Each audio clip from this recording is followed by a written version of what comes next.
Good afternoon. Welcome to another weekly edition of The Wrap. I'm Travis Fain, part of WRAL state government team. And I'm Bryan Anderson, also part of WRAL state government team.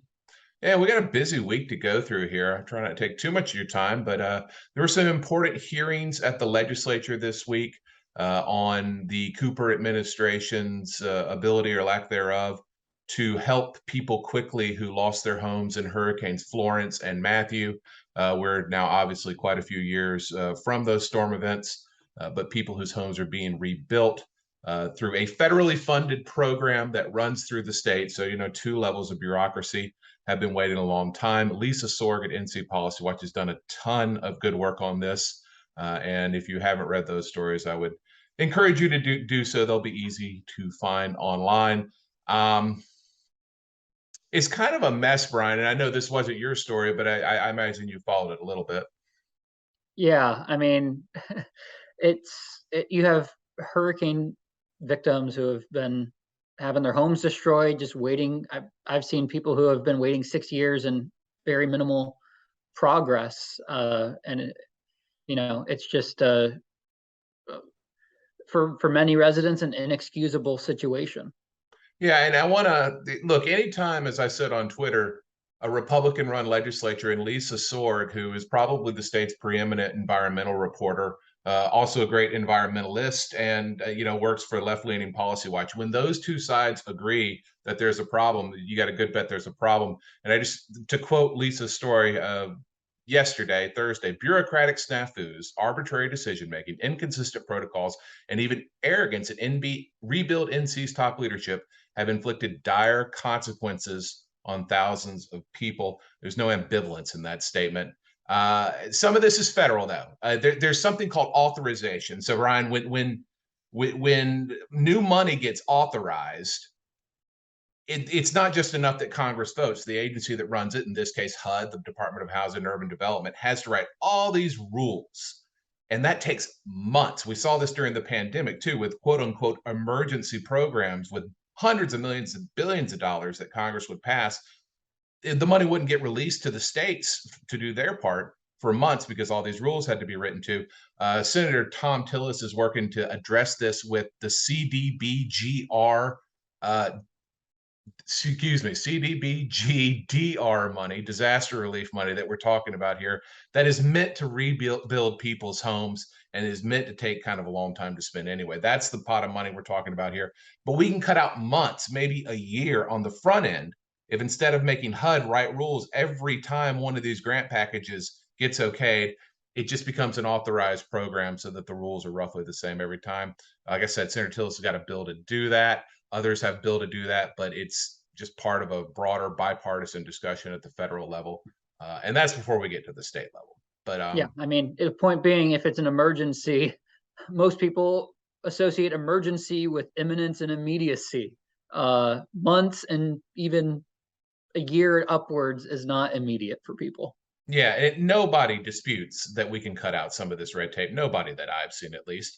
So let's do that. You broke a little news today, Bryan. I mean, I guess it was kind of the one of the worst kept secrets in North Carolina politics.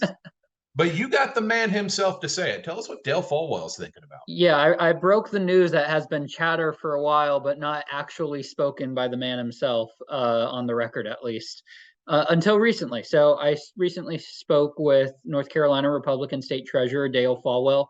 He's been rumored to be considering a run for governor in 2024, where he would presumably face Lieutenant Governor Mark Robinson, who has pretty much all but announced his run at this point. He's Right. previously said he's 95% likely to do it, would announce maybe around after thinking about it over this year's holidays. But for Falwell, it's very interesting. He said he's going to be trying to he would campaign on a message of results, and in his words, not rage, which is alluding to Lieutenant Governor Robinson's history of insulting comments on political opponents, the LGBTQ community, a number of people.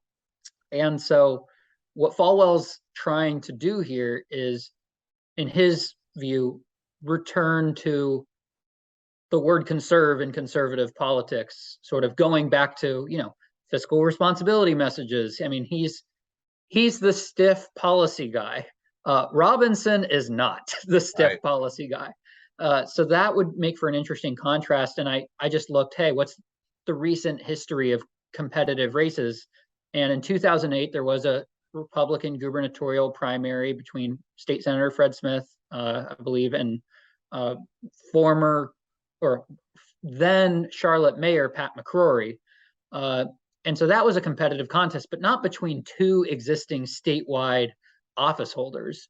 So there is certainly precedent in North Carolina. We saw it with just this election cycle for the U.S. Senate having competitive primaries and inter-party fights among Republicans, but at the gubernatorial level, hasn't really happened in the last 15 years, and certainly not at the level of Falwell and Robinson primary would be.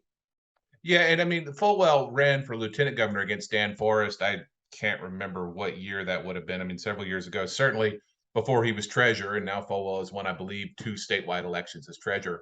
But with Forrest and Falwell, you had, like you said, the straight-laced policy guy in Falwell, kind of boring but interesting. I mean, the man rides motorcycles, or did up until he recently broke his arm in his 60s or however he is. So, I mean, How boring can you be if you do how that? boring can you be? Right, right.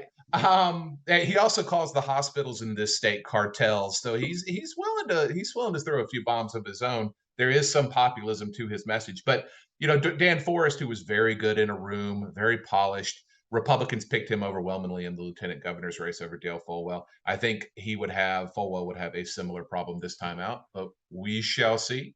And I should note really quick, we just spoke recently with someone who has been calling on Falwell to run. Falwell said he had been urged by basically a group of state workers, State Employees Association. Seen it, yeah. Yeah. And Artis Watkins is the head of that group. She's been a lobbyist in the Capitol for north of 2 decades, very influential person. And so I was told Watkins has encouraged Falwell to run. So I talked to Watkins today. We're recording on Friday, and she told me, quote, "I don't know Mark Robinson, and I don't remember a time that our membership has discussed him. He's not on the radar as far as our organization." So some pretty damning commentary from her to not just say we back Falwell, but that Robinson doesn't really have the ties to the 46,000 state past and present workers who her group represents. So it's a vocal contingency and an important group in an election cycle, but everybody I've spoken with really considers Robinson the favorite. Yeah, that's the general wisdom. And Falwell as treasurer oversees the state health plan, so he's going to work closely with Scenic on those issues at the legislature and in state government in general. Speaking of statewide elections, we are going to get at least one debate between U.S. Senate candidates Sherry Beasley and Ted Budd, October 7th. Spectrum. There we go. We finally got one. Nothing spreads awareness like a Friday afternoon debate in North Carolina politics. Technically, 1 month and a day away from the election, so it's might not even be on voters' radar. That even, I guess you want to say, that far out. I mean, it's pretty close to the election, but we've seen shorter and shorter attention spans in recent election cycles, and a lot of voters may have better things to do on their Friday nights than watch a Senate debate. But we've been waiting for a long time for this. The real question was, would Budd agree? He skipped out on 4 primary debates, as people will remember, and there was some questions of whether that strategy would continue into the general. Sherry Beasley agreed to an Association of Broadcasters debate as well. We should note that. So Beasley agreed to 2, Budd agreed to 1, which was the Spectrum news debate. So here we are, where there's a debate. Yeah, speaking of Budd, he's a co-sponsor in the U.S. House of the Republican post 15-week ban on abortions with some limited exceptions. That's kind of the new bar for discussion. This is the same bill that Senator Lindsey Graham has in the United States Senate. So that that there is kind of a coalescing Republican position that 15 weeks will be the cutoff. Obviously, Democrats and Beasley do not support that. And, Paul Shoemaker, longtime Republican consultant, out with some polling this week, the upshot of which was, hey, guys, abortion probably not the best election issue for us, so you might want to calculate that into your calculus, Republican candidates. Yeah, I mean, you would think Democrats' strongest messaging is abortion, Republicans' strongest messaging is, inflation, economy concerns. So why not just, if you just, both sides would seemingly feel comfortable sticking to that, but Republicans taking up abortion has the potential to animate their own party. It also has the potential to anger far more Democrats than it would win Republicans. Yeah, along the lines of animation, next weekend, starting Friday night, the former president, Donald Trump, he'll be in Wilmington. We learned yesterday that Congresswoman Marjorie Taylor Greene, the extremely controversial Congresswoman out of Georgia, will be in Wake County speaking to the Wake County party, Republican Party, at a gala they're having. And it's also the Salt and Light Conference. So Trey Gowdy, Lauren Boebert, Mark Robinson will be speaking at the Salt and Light Conference in Charlotte. So we just, for far right Republican politics, we are kind of the center of the universe next weekend. Yeah, one thing I should contrast that with is, there are some other races that are notable. One of the more boring but important ones is the Supreme Court race. Certainly no Marjorie Taylor Greene-like personalities in those contests, but you have Sam Ervin, the sitting Democratic state Supreme Court Associate Justice, running against Trey Allen, who was appointed by Republican Chief Justice Paul Newby to sort of offer administrative guidance to court officials. And so that's probably the more fiery / contentious race of the two that are up for grabs. And basically both sides are trying to make the case that they would be more likely to be consensus builders in a Supreme Court that's seen some reputational damage with tight 4-3 rulings and high-profile cases like redistricting. The other race there is 2 Court of Appeals judges, with Lucy Inman running on the Democratic side and Richard Dietz running on the Republican side. They're probably more similar than Ervin and Allen would be, but a key difference is, just how much are you willing to let the state legislature's written language carry out at the end of the day. Inman seems more receptive to kind of understanding a little bit more of the intent, and Richard Dietz is more matter of fact. Just look at the express language of the law, and if it's not absolutely vague, we shouldn't have a role in overriding it. Yeah, and we're getting quite a few forums at the Supreme Court level. You've covered 2, at least one of which I think streamed online, so people can, kind of Google that up and find it. On the Record, which is WRAL's Saturday evening program, he runs either 7 or 7:30. It shifts sometimes. Will be about Supreme Court races. We've got all 4 candidates there. So educate yourselves, or just vote for the Republican or the Democrat. That's what it seems to come down to. Let's go with readNCCapitol.com and try and be an informed voter here. I mean, all right, that's speaking of our state Supreme Court, I will note quickly they agreed to take up one of the 3 voter ID cases that is still pending on what a law we passed in either 2018 or 2019.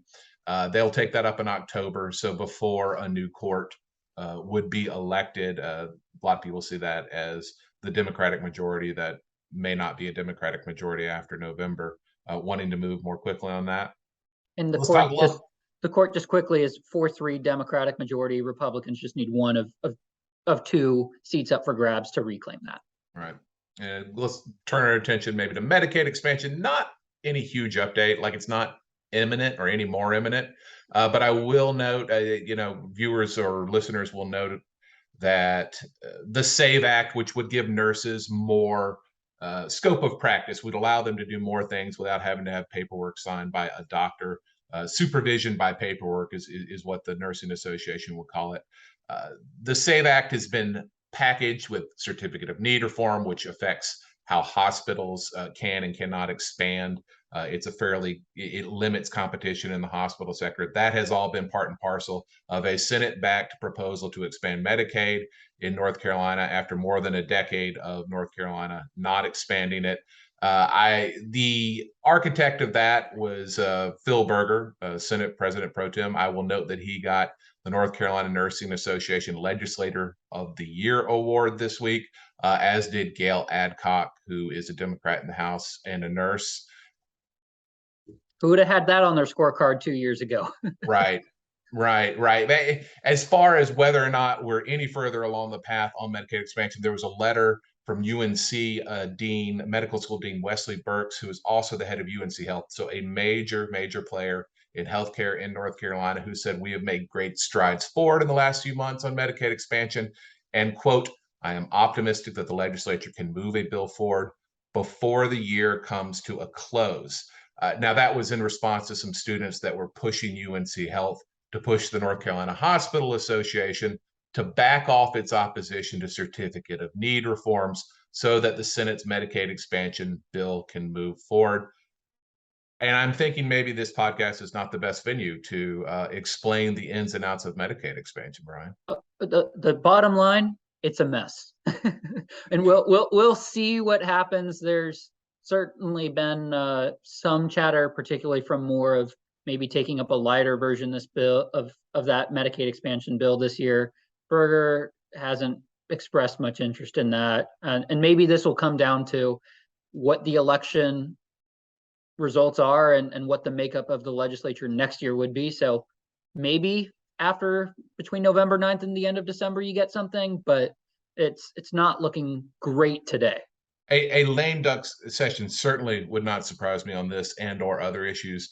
I spoke to Berger yesterday, so Thursday of this week, and he said the entire package, quote, is what's important. Everything that's in the Senate package needs to be passed. Said he didn't sense any movement from hospitals who oppose certificate of need reform or from doctors who are against the SAVE Act, the thing about nurses that we talked about a little bit. Berger said he's willing to negotiate on details there, quote, but it's not a negotiation that's going to be successful if the other side basically says no. Also talked to the governor about this stuff this week. He said that, he of course supports Medicaid expansion. He said that he hears more talk about certificate of need reform than the SAVE Act in those negotiations, to the extent that they're going on now. But Senator Berger telling me that both are crucial as far as the state Senate is concerned. Absolutely. Let's see what else here. I got a couple of quick ones. The Mark Meadows investigation continues 6 months after Charles Bethia at the New Yorker made it pretty clear that Mark Meadows was not living at the location that he listed on his voter registration form when he voted. There was a story in the Asheville Citizen Times this week that reached out to the State Bureau of Investigation, and they said, yeah, we're still investigating that. No further comment, which is standard in those cases. I guess my point is 6 months seemed like a long time to figure out whether or not somebody was living where they said they were. I mean, the State Board of Elections already figured it out when they removed Meadows from the voter rolls there, and made him no longer active. So that didn't take very much time. Sure, and that's prospective versus looking back in time to the time of that election. But as I said on Twitter, give me subpoena power. See if it takes me 6 months. I will accept. I would not vote for give Travis Payne subpoena power. I would not back that bill. I don't know. I'll also note this is not a fully formed thing, but the NCAE, the Association of Educators, back in like 2014, give or take, the legislature, Republicans passed a law that said unless you had 40,000, if you're an education organization like that, unless you have 40,000 members, you can't do automatic deduction from your paycheck for dues. So it makes it harder for organizations like the NCAE, which has been opposed to Republican policies in the legislature, to get members to pay dues because they can't get dues check off unless they hit that 40,000 target. So the state auditor was told, all right, every year you got to ask all these organizations how many members they have. And a bunch of organizations gave it to the state auditor because they weren't in danger of losing dues checkoff, but the NCAE was. So they never gave up the number until this year. And I don't know what has changed, But in the latest report that the auditor sends out, the NCAE has listed a membership of 26,000 people. I can't get NCAE on the phone to tell me why they changed here. So that's something we're watching. I don't know what it means yet, but I am trying to shake it loose. So if you know something, world, please do let me know. I think that's all I want to get into this week. The governor likes diet SunDrop. Go to Twitter if you don't know what I'm talking about. Cheerwine is far superior, and that's your fact check from me. Well, I mean that's bold, but I would also argue that that's apples to oranges. Because Cheerwine, I mean, that is an extremely and exceedingly specific. And I would say though, it is the king and or queen of North Carolina carbonated beverages. For sure. And I'll just say, leave folks with this. Just say, check NCCapitol out this weekend. You won't want to miss it. I'll just leave it at that. Yeah, Bryan's got a little something coming that ain't little. So everybody have a good day, a good weekend, and we wish you the best.